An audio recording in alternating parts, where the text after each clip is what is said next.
afternoon and welcome to LLT 180 Hero in Quest.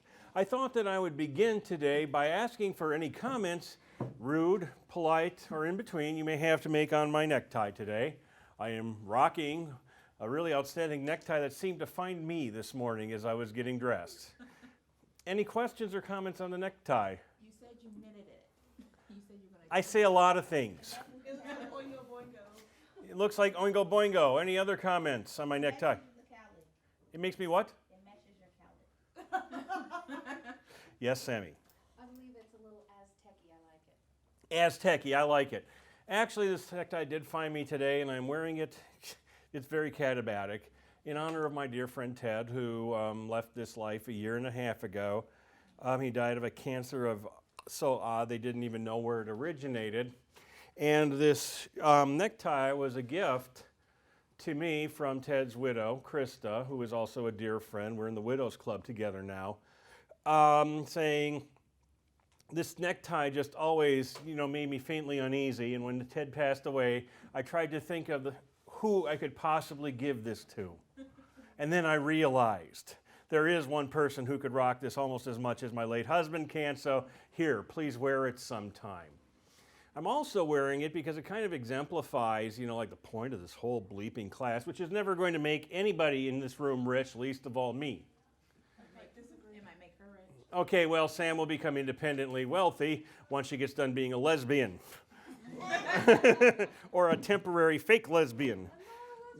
I know you're not, but remember that was our strategy for you last time. No, I remember somebody being referred to as a possible lesbian. I've heard that she's a possible lesbian. I'm thinking, so? I would much rather work with a possible lesbian than with an impossible lesbian, right? Ladies and gentlemen. But you go through life, the journey which is your life, and if you haven't already, you are going to come to points in your life where you're going to see somebody who was taken before their time for no apparent reason. It may be a friend, it may be a family member, it may be the person you love most in the whole wide world, and you're just going to be asking yourself, what was the point? Why? I don't get it. I don't get why Ted's not here anymore. I don't get why my beloved wife Moopy isn't here anymore.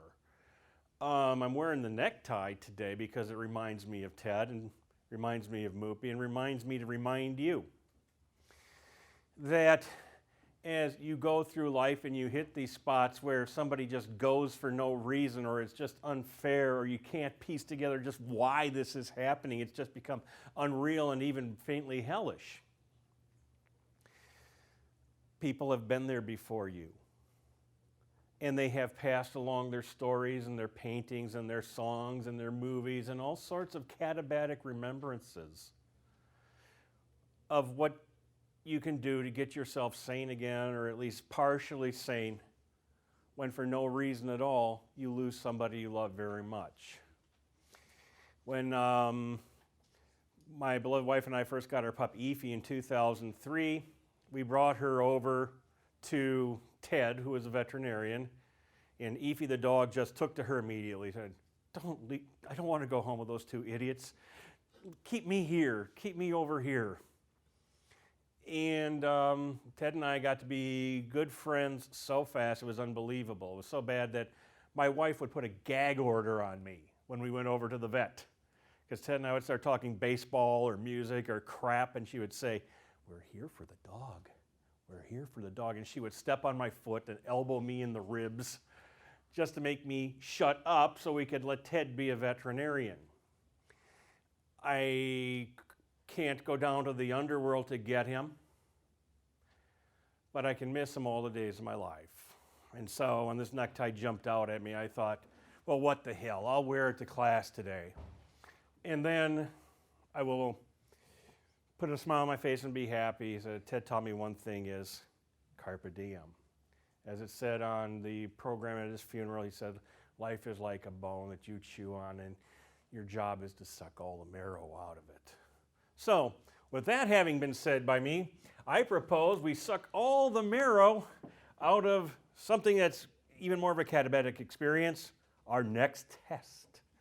And as promised, I said that I would let you help me decide what's going to be on the test.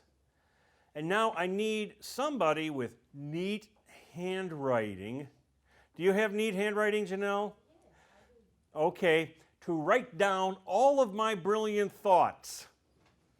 Nope. Pure gold he's giving us. Brilliant. And I need somebody on this side of the room too so I can compare notes. Anybody over here got nice handwriting? Come on, somebody over here's got to have nice handwriting. I can just write on the board. No. You're still working. You're still working. I'm going to write on the board. Your name is? Becky. Do you have nice handwriting? Sure. Okay, good. You're going to make, that way if I say something. You get extra credit for writing these songs. I had to ask. Let me tell you something about life, Jenelle, and everybody else. No, you're too cynical. You kids are just, you're going to make a raging cynic out of me if you don't cut that stuff out. I know. Here's my point. When you volunteer to do something in class, a little angel, when you volunteer to do something in class, it means the professor is happy. Okay? Happy professor, happy grade.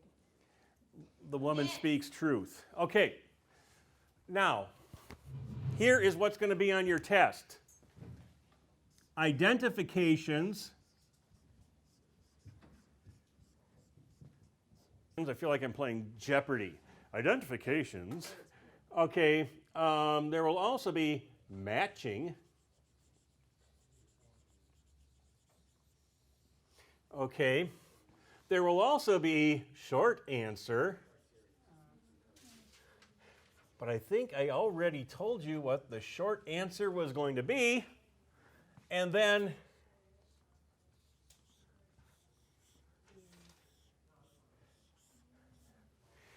all right. Zoom in menacingly on essay. Okay, then zoom out. Okay. The point value's probably going to be something like 25, 25, 20, 30. Although nothing's graven in stone just yet. Your name is still Elena. Any questions, Elena? You were sighing. I was just humming it. Oh, okay, good. Okay, that's fine. That's fine. Oh, there's the black magic marker. I'm not going to sing to it, though. Identifications. Okay, these are concepts and individual characters and stories that I think are especially important. Okay, so be thinking of those. I'm going to be asking you. Okay, have you been doing your warm-up exercises? Matching. This is usually the section, this may be worth 20, where the names are a little more difficult. But that's because you match it with an answer that I already give you. Generally, these are really important concepts, really important people, really important gods and goddesses, really important places. This is kind of like the B team. Okay? The short answer question is, who would you bring back from the underworld?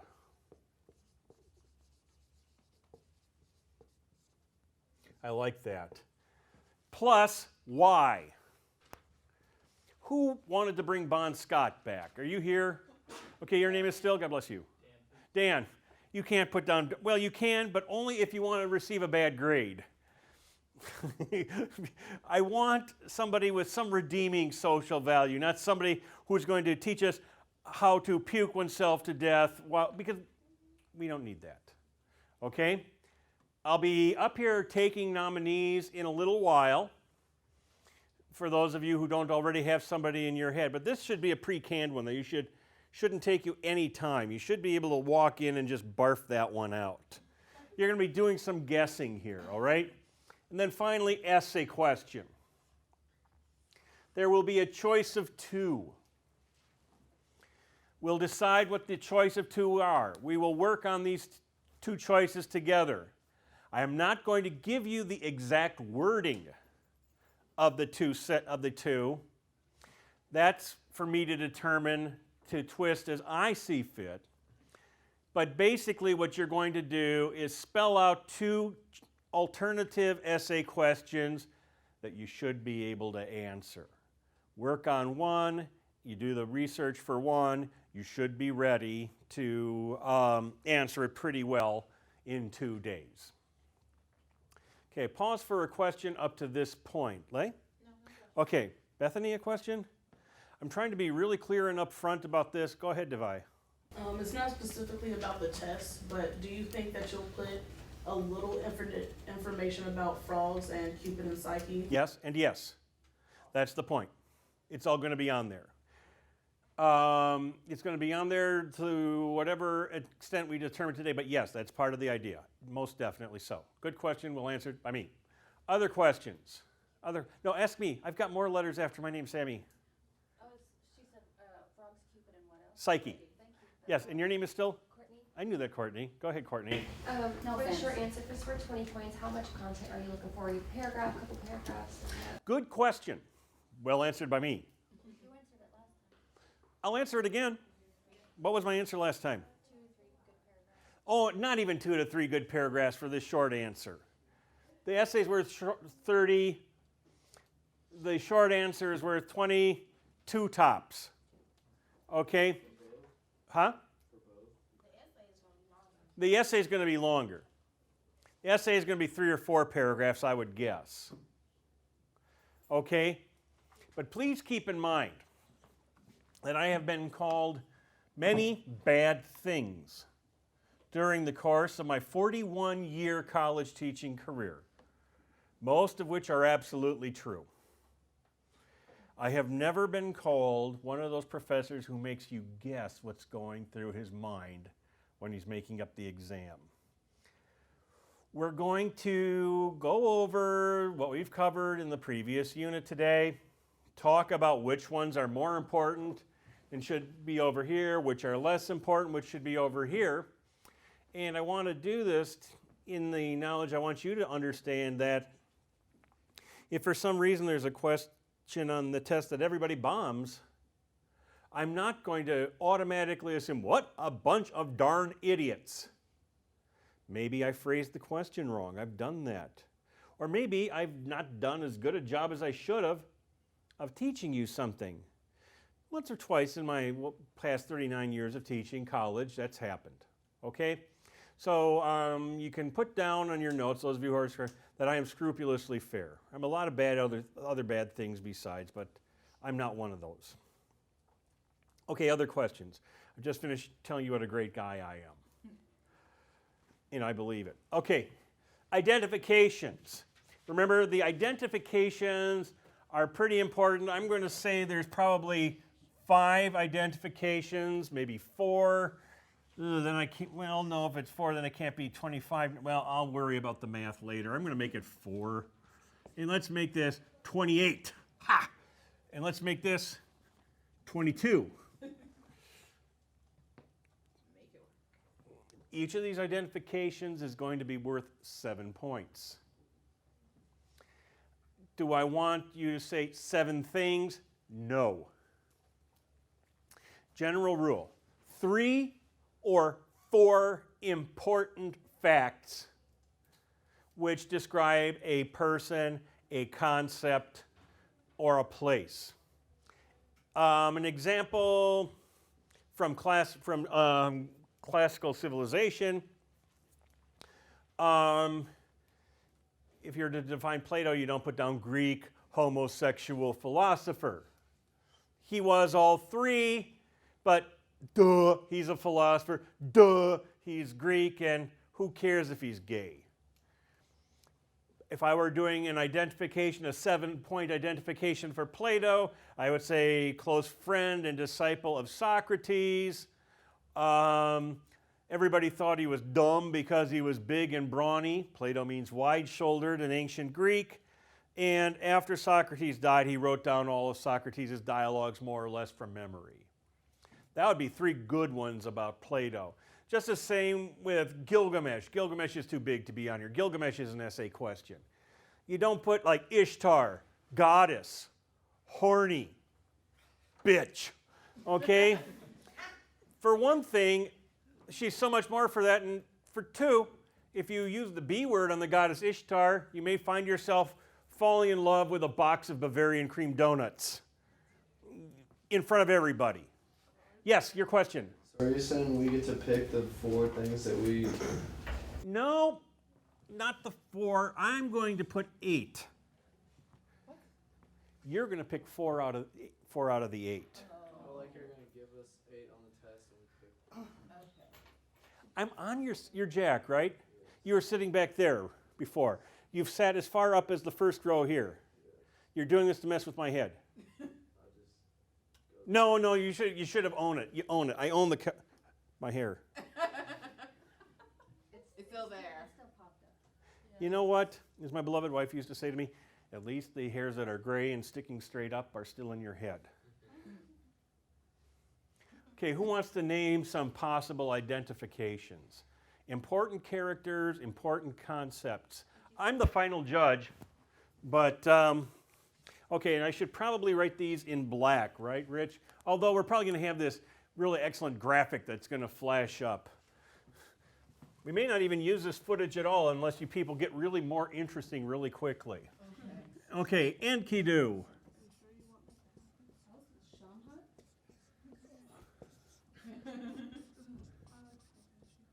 Okay, Shamhat? No, somebody from this side of the room. You guys are just along for the ride. You guys got to help out here. Got a couple of really good ones. Help me, come on. Urshanabi. And remember, you can put, okay. So you all read your Gilgamesh, that's good. Could we put Demeter / Ceres? Probably over here, because she is a very important goddess, obviously. And besides, I did tell you that story about how she changed herself into a horsette. Not as important. Yes, go ahead. Your name is still Chris, right? Yes, sir. Siduri. Oh, God, yes.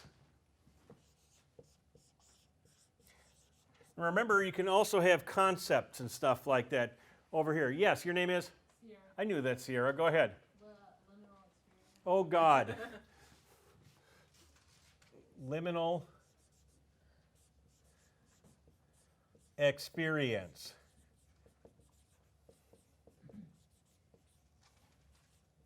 Carpe diem.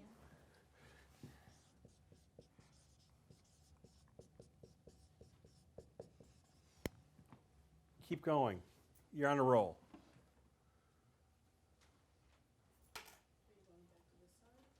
I'm going to whatever side will give me any even halfway decent answers. I'm going to put him here. Calypso? Penelope?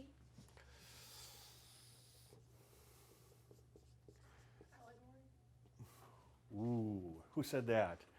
Your name is? Holly. Still? Yeah. Okay. Allegory. Okay, that's an excellent one. More. Well, That's what she said. what's that? I'm going to put him here. Because really, for our purposes, I mean, he is the hero of the Odyssey and all that, duh. But he's not the most interesting person in his own catabasis by a long shot. Bartender? Okay, bartender.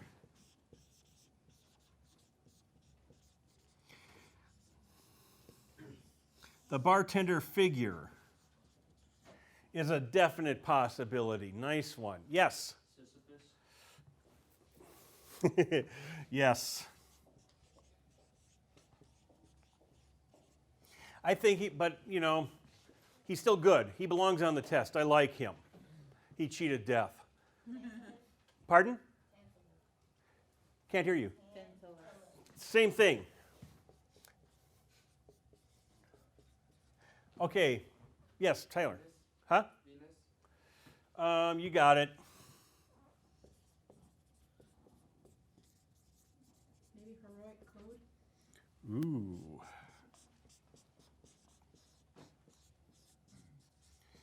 Good. Yes. Pardon? No, topology is more.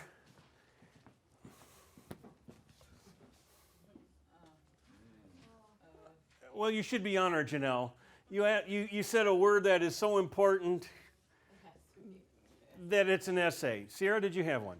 I was gonna say tragedy and comedy. Yeah.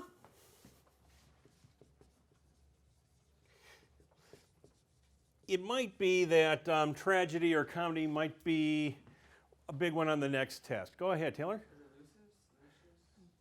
Okay.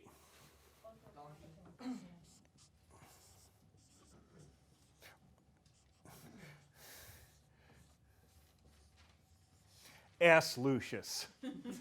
He turned into an ath. Oh, that was pretty cool. Okay, Thomas? Catabasis. No. Bzz. This whole class is a catabasis. Why not put it on the first test?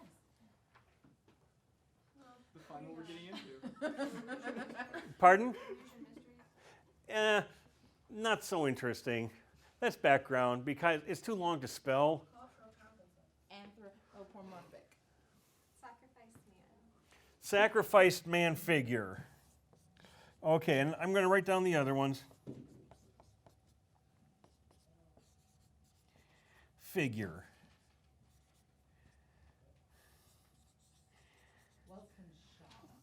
Ooh.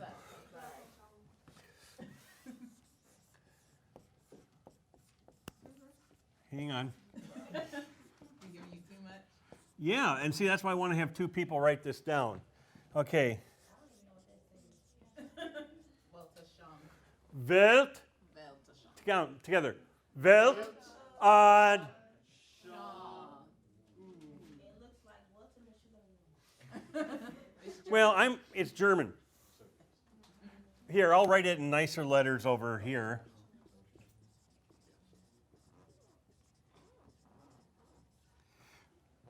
Was ist denn Weltanschauung? Nein. It's a Weltanschauung is one's outlook on life conditioned by the world around one. For example, your great-grandparents, your grandparents grew up in the Great Depression. You know, you eat dirt, you have no toilets and stuff like that. Obviously, that explains why your grandmother saves things that might be useful, like tin foil and rubber bands, and insists you eat everything on your plate. You dang millennial kids expect all information to be at the tip of your fingers at all times. And when I go, I don't know, then you get disgusted. And you call professors by their last names to their face. Ugh, Hughes hates that, okay? It's a Weltanschauung thing. The sheer fact that Utnapishtim and his wife, Mrs. Utnapishtim, are saved not because they are morally pure or good or anything like that, it's just that Enki likes them. That indicates that the Mesopotamian Sumerians of 2800 BC had a pretty low Weltanschauung in which the gods could just take out the universe at any given time for no reason and save people just because they liked them. Was that a good answer, Jenelle? Sure. Did you get all that down? No. That's why I need two people to write. Well, it'll be in there somewhere. It'll be online. I talk about it constantly. Okay, others. Yeah, Bethany. Huh? Bull of heaven. Yeah, I'm going to put bull of heaven over here. And I also heard Humbaba. He's a good monster. Did I?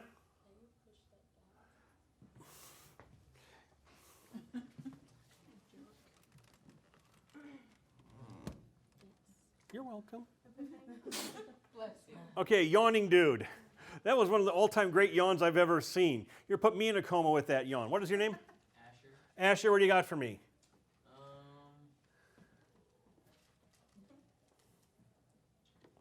sticks.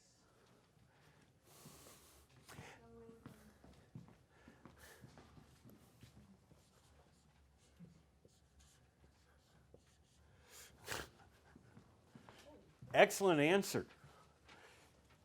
It's over on that side of the board. You and Jenelle are over on that side of the board. Okay. Are those supposed to be together or is that? It's a good question, Ryan. I would say that the sticks is a part of the topology. The topology is the study of a place. Yes, go ahead, Holly. Oh, I was, Were you just foofing your hair? Yeah. Good. is Vocation gonna be on identifications or short answer? I think it's gonna be identification, but right over there to write it nicely for them. That's right. But I am really hung up on that word. Okay, other possibilities. Go ahead. Alter ego theme. Yeah.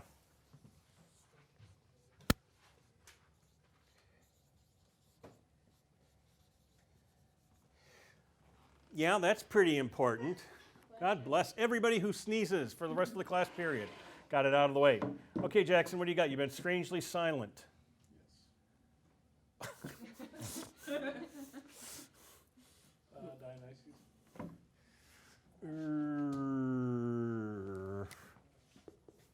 Okay, you guys are kind of hitting a wall here. Anybody from the frogs besides Dionysus? The frogs.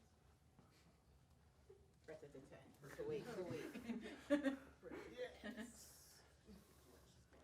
Who said frogs? Sam, that was just brilliant, and I'll tell you why.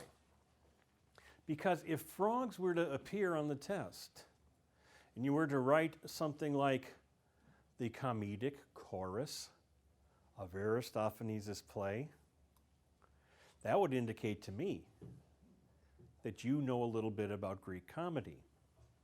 That it started out as a chorus, and the first actor was just somebody who talked to the chorus. Kind of like, but not totally like Gladys Knight and the Pips. The frogs could also be considered part of the topology of the underworld because you've got all sorts of funky animals down there. You've got Cerberus, the three-headed hound of hell. He's part of the topology. You have Charon, the boatman. He would probably be matching. He's really not that important except for he's got that dang boat. He's part of the topology. And the frogs. The frogs are probably part of that topology too, singing their lovely frog song.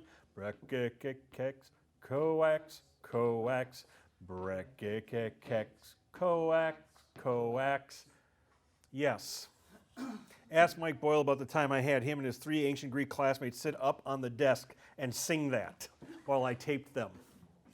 I just can't find where I taped them. I could use it for blackmail. As long as we're writing this down, we got frogs. And actually, you could also put down, you could also probably put down Tantalus and Sisyphus here for the topology. But as long as we're having this temporary cold snap, obviously, Jenelle and I have decided that one of the questions is going to be about the topology. You can put in liminal experience over here.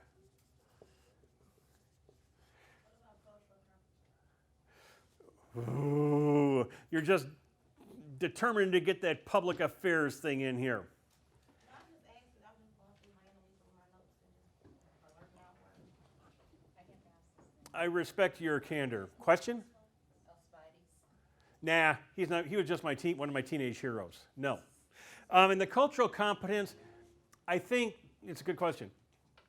We're going to save that for the next test because Dante, the author and main character of the Inferno, is a rockin' public affairs dude who embodies cultural competence, engaged leadership. Community involvement. Cultural? Huh? Come on, what are the... Competence. Huh? Cultural competence. They have ethical leadership. Dante is the whole public affairs deal. So we're going to save him. What would be another good essay question? Something else that's just like, Janet, what do you got? You're wearing a tiger on your shirt, aren't you? No, that's not a tiger, she says. It's a kitten. Yeah, go ahead, Chris. Your hand was up in the air. Yeah, Holly? Describe a liminal or a catabasis of your own. Not yet. That's a paper topic. That's good, but you're not ready yet. You haven't had the full range of catabases. Summarize one of the catabasis or in class. Wasn't going through them enough bad enough the first time. It's an easy question. What started, what's his face? No.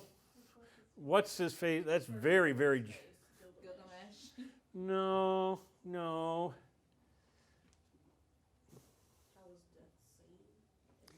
Getting closer. Keep going, Devi. You're on a roll.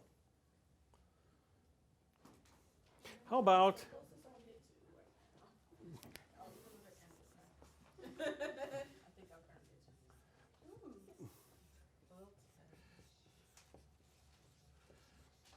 amazing how many times that word has come up. Inconceivable.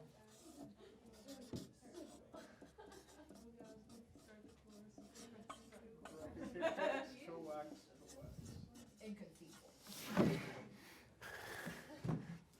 repeat after me? Weltanschauung. Now repeat loud enough so that the psychology department can hear you. Okay. I think that would be called for. Because if you play along with the silly games, it makes me feel a little happier. And Rich just said that last one was awesome. I was accosted by people in a bar on Friday night, one of whom had a video from my GEP 397 tape of me going like this at the end, Rich. And he said, what's up with that? And I said, the person who taped and put these things together is not really a well person. I really did say that. And then I talked about talking into a can. Okay, I'm going to sit down now because the effort of being so brilliant is taking its toll on my ancient body. Topology and Weltanschauung. One is a physical place in which the catabasis happens. Weltanschauung. Keep going. It's a frame of mind, says Lay, and she's right. What else? Personal experience. Mm-hmm. Experience. Whoa! The mental place where a catabasis happens. Courtney, right? The mental place. It's not exactly right, but it's like a starting point where a catabasis begins. Because Catabasis in your inner self. whoa. Now, see, you guys are brilliant. Within like a month, I've got you talking about having a catabasis in your inner self. And the Weltanschauung is where a place in your space in your mind where a catabasis takes place. These are great conversation starters at parties. Man, this chick is really with it. She just, what's a catabasis and a Weltanschauung? Well, I can't help you with that because I've been talking in other people's sleep for a living for 32 years. It's what I do. I've had people say, I watch your lectures at night, on Saturday nights when I come home from the bars.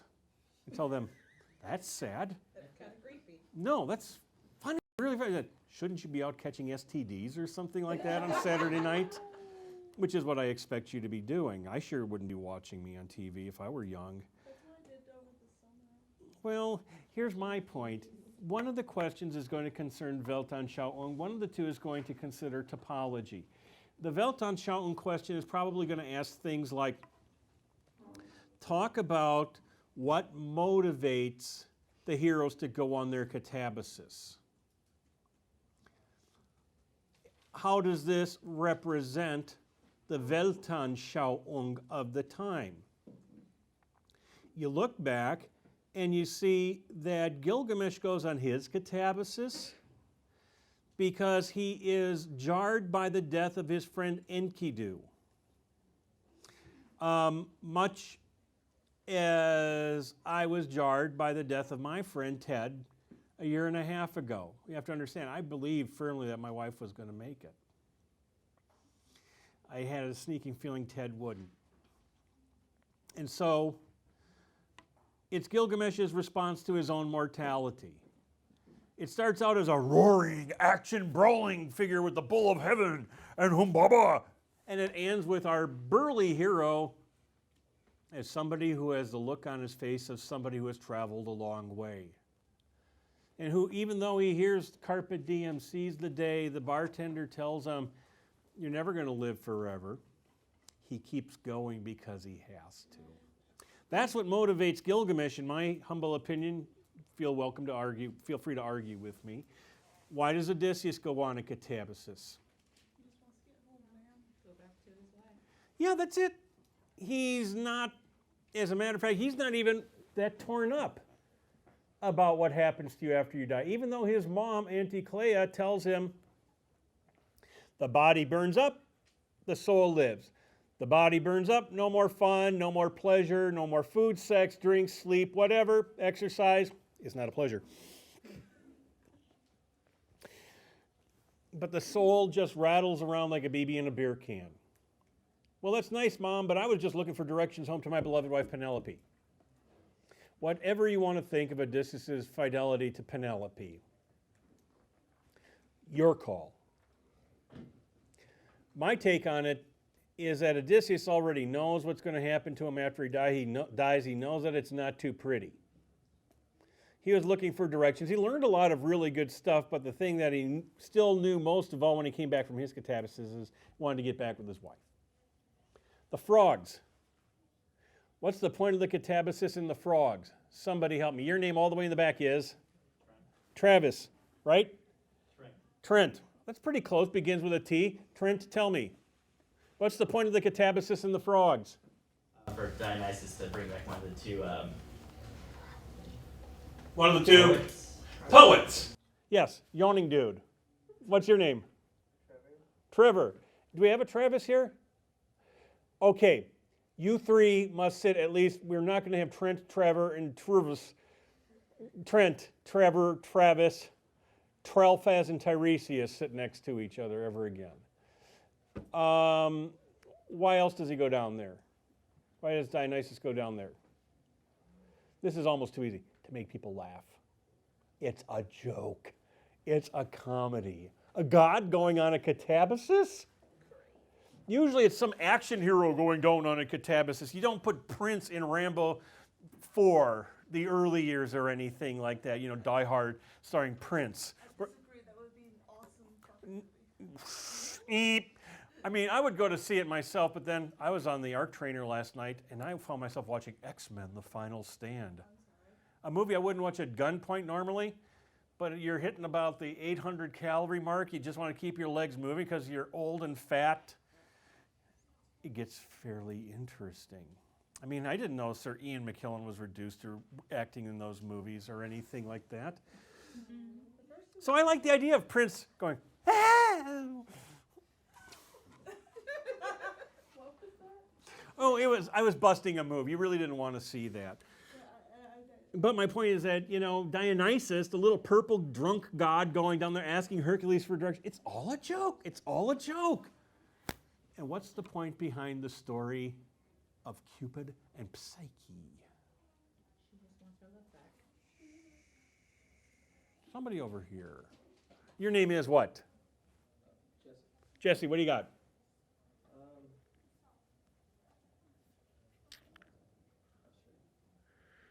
Janet, help me.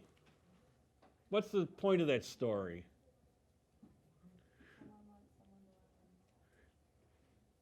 Yeah, I mean, wouldn't you need somebody to love? You'd better find somebody to love. Tears are falling all around your dress. Or if you're a guy, around your necktie. What else? What is the whole story about? Why is it so complicated? What are the characters' names? Help. Why is the story being told? Yeah, it's got some hubris in it, thinking you're equal to or better than a god. Kind of forbidden. Forbidden love. Wants that bad girl. Okay. Folks, it's a great, big, huge allegory of love. So basically, when you're talking about the Weltanschauung of the four catabases we've studied, you got Gilgamesh, where the gods are real, and so is Gilgamesh's pain. You've got the Odyssey, 800 AD, 800 BC, where the gods and goddesses are real, and Odysseus doesn't really care so much about whether he's going to be stuck in the afterlife altogether. He just wants to see if he can get back with his beloved wife Penelope, to whom he has been faithful the entire time. Mentally. In the frogs, 400 years after that, we've got a god going down on a catabasis as a joke for the amusement of all, and while we're sitting there laughing about, the frogs farting on Dionysus, and the, chorus of initiates of the Eleusinian mysteries dancing around while Dionysus looks down their shirts, you get cultural competence, ethical leadership, and community involvement. You get the whole dang public affairs mission in the contest between the two poets. But the catabasis itself, it's almost as if say, the Weltanschauung, the mindset of people in 400 BC is, we're so past that. What happens to me after I die stuff? We're just going to sit here and laugh about it. And by the AD, 2nd century AD, Apuleius' time when he's writing the story of Ass Lucius and this Cupid and Psyche, it's almost like the gods and goddesses are situation comedy characters, reality show stars. Oh my God. My Weekend with the Zeus Family. I saw an episode of Chloe, The Swing.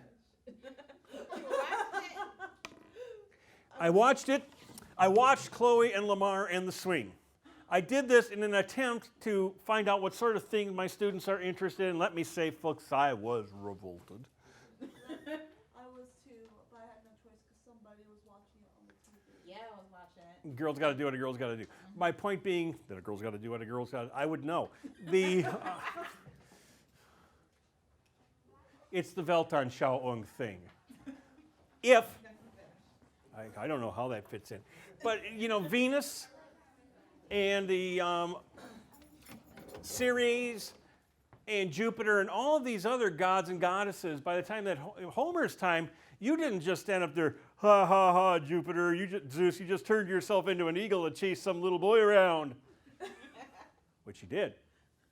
But they would say it respectfully. Yes, I'm descended from that little boy. Do you have a problem? Whereas it's all a great big huge soap opera. The people who lived during the time that Cupid and Psyche was told, they didn't believe in the gods and goddesses at all, really. They just stood for ideas. They were more funny than anything else. That's the Weltanschauung question. The topology question is going to be asking for things like liminal experience. Who are the characters that you meet in the underworld? What is it like to be dead? I can't help but think you will need to quote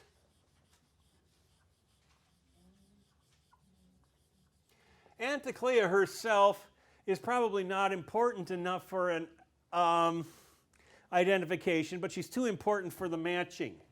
She says, basically, Odysseus, the body separates, your body is burned, your soul survives, the body is gone, you can't have any more fun, boo-hoo-hoo, the soul survives, that's no fun at all. You might also quote Achilles, but Achilles isn't that important. Achilles would probably be more important down here, where Odysseus says, hey, Achilles, bummer that you're dead, but let me tell you, your son Pyrrhus is really killing all sorts of people, winning lots of glory, and you are going to be the subject of your own poem and movie starring Brad Pitt. And Achilles says, never seek to console me, O shining Odysseus, for being dead, for I would rather follow the plow to the poorest sharecropper on earth than be crowned king of all the dead, either that or something else. That even the great Achilles just craps all over the heroic code by saying, I'd rather be poor, eating cigarette butts for food, than king of all the crowned dead. The topology is more like, how do you get there? Who helps you get there? Shinabi helps you get there. There's usually a bartender on the way there. Usually interesting people. Are they getting punished? Are they not getting punished? That's the kind of question that I will have in the topology question. You will pick one of these two. And I think, depending on how my scribblers are doing, Jenelle, okay, Rebecca, your name is Rebecca. You're scribbling away happily. You're getting this stuff, right? And then you have to come up and give it to me at the end of class so I can remember to put it on the study guide that I'm composing for you even as I talk. But we have a few minutes left. I've said pretty much what I need to say. I'm available for questions. Yeah, Sammy? Is the study guide going to be posted online? Yes, it is. It's going to be accessible from my homepage.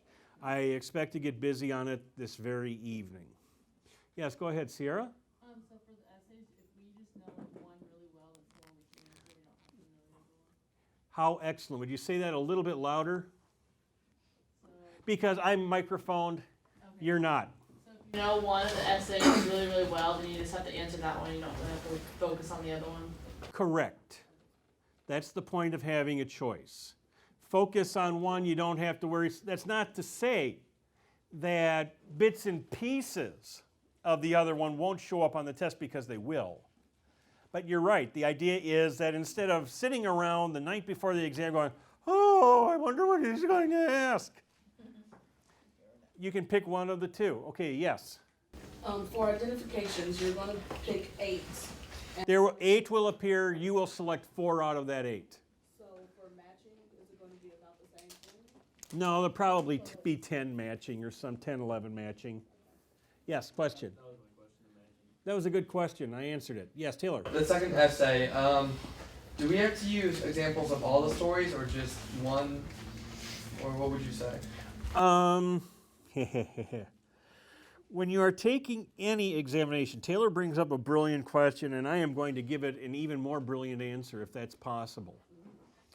One of the sad facts of life in college is writing essays and writing answers to essay questions on tests. The first and most important thing you can do for yourself, no matter what you think the professor is going to do, no matter what the professor has said he or she is going to do, read the dang question carefully first, okay? I'm not suggesting you don't. You just asked me this brilliant question. It deserves my brilliant answer, because it's going to spell out what the instructor wants to see, okay? Number 2, read it carefully and try to prove it or disprove it. You know, if you want to prove that, the Weltanschauung isn't even really important, and you're going to tell me that you got something that's more important, hey, I will give you extra points for arguing with me. Some professors won't. But if you find yourself in a position where you look at the words to the essay question, and then you look at the words to the other one, they both look like glop, then you basically got to do what you got to do, if that helps. Usually, though, when I write an essay question, I try to steer you along to help you. I want you to do well. I want you to write something I'm actually going to kind of enjoy reading, saying, wow, this is what they got out of this. Okay? So I didn't answer the big question. It might be 3, it might be 4. I don't know yet. But whatever it is, you'll be ready. Yes, Janet, you are yawning and raising your hand. Good. So there's only one short answer.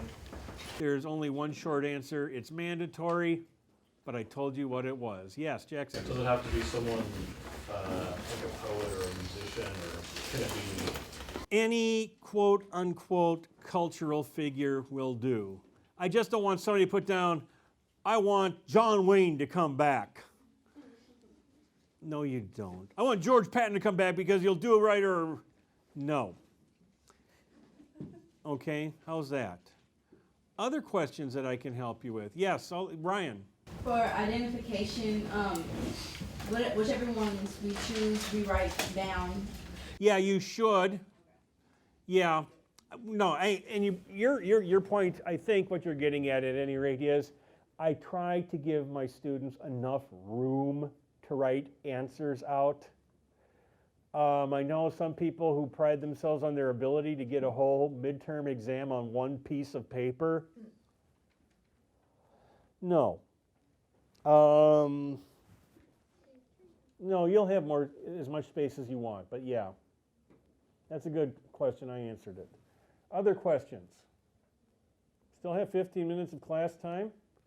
I'm gonna go run to my office, probably make up an exam. Want to impress me with how interested you are in this class and what a wonderful time you're having? Or ask me questions about what's going through my brain as I sit here? What's going through your brain while you sit there? Bacon. Bacon's awesome. Other questions? This is the joy of my week. I'm so thrilled. Taylor. Okay, I know you pretty much already went over this, but topology, do you mind explaining it one more time? Topology, and remember too that you start out every question, essay question, saying, the topology of the catabases we have studied is similar and different. But even if you write that, I'll give you credit, you will have written a bad introduction, but at least it's an introduction. Usually I advise that you react to the question as it's asked. Because in my class, I'm trying to give you something to work with. You can say that while different in each case, the topology of the catabases we have studied so far shares certain common elements. Common to each is the liminal experience. Blah, blah, blah, blah, blah, liminal experience. Often the liminal experience introduces a body of water, sometimes even the river Styx. Sometimes the water is nice and you can swim in it. Sometimes it will eat the poles that you use to push your boat, as happened with Urshanabi. Also nice about crossing the liminal experience is you meet a humbaba or you meet Scorpion Man. Another part of the topology of the underworld could be considered the sinners who are suffering. Gilgamesh references seeing people just sitting there eating clay and drinking clay and stuff like that, where Odysseus talks about pouring them a nice drink of blood. Let those who have ears listen to what I've just said. I think I just kind of answered that question, didn't I? This is what happens when you ask professors questions before a test. Sometimes they just get so excited to be asked the question before the test, they blurt out about 2/3 of a good starting essay, right off the top of their heads. Amazing. What else? Do it again for number 2.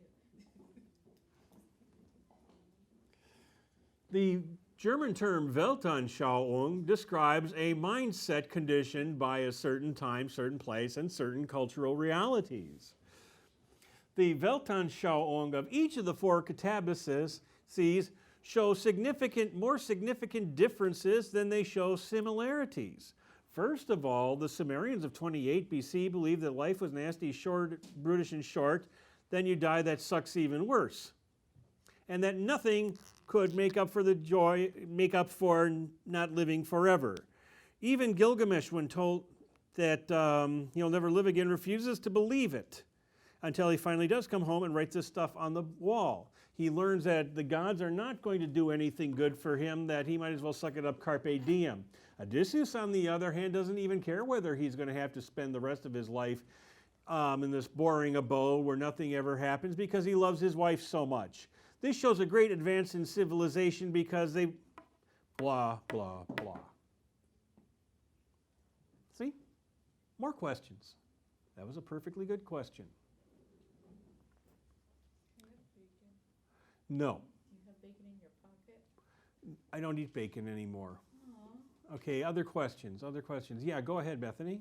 Identification, so Sure. what does that really consist of again, as far as? I'm looking for, that's a good question, Bethany. You can always ask me the question again. I may give you an answer you like better than the last one. I would say that any of these you should be able, pick one, Bethany, and I'll tell you 3 or 4 intelligent things about it right off the top of my head. Siduri.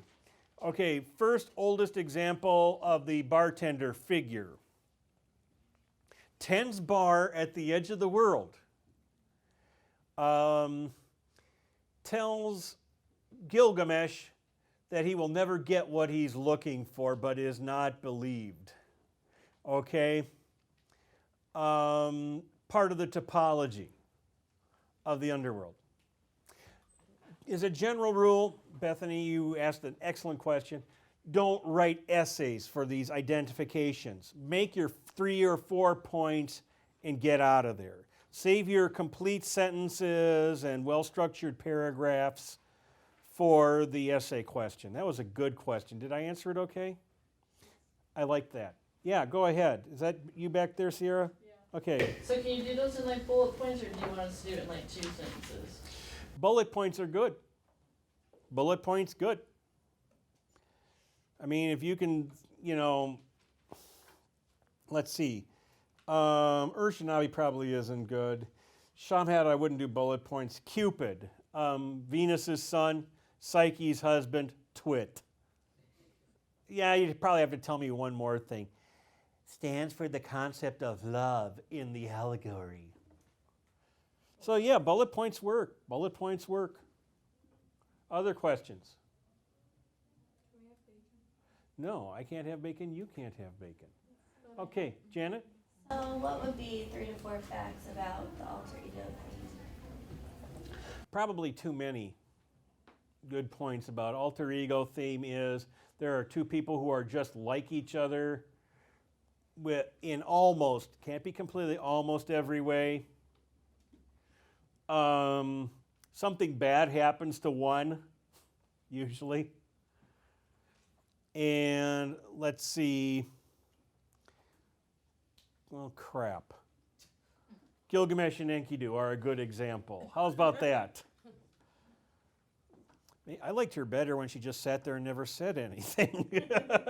I'm kidding. That was a good question.